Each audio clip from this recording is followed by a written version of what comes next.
ஏழு ஜென்ம பாவம் தீரும் இறைவா உனை எண்ண தேவாரம் பாட அந்த ஞானம் வருமே மனம் கொள்ள. ஆதியான சிவனே சிவஜோதியான சிவனே, ஆதியான சிவனே சிவஜோதியான சிவனே.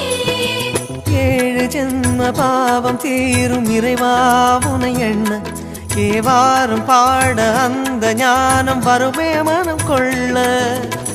தாழும் நிலை வாராமல் காப்பவன் நீதானே, வாழும் வழி சொல்பவனே வள்ளல் பெருமானே, அண்ணாமலையானே அன்பின் பொருள் நீயே, அருணாச்சல சிவனே ஆற்றல் வடிவோனே, சக்தியின் கலையாய் பக்தியின் நிலையாய் தோன்றும் சுடரோனே, உண்ணாமுலையின்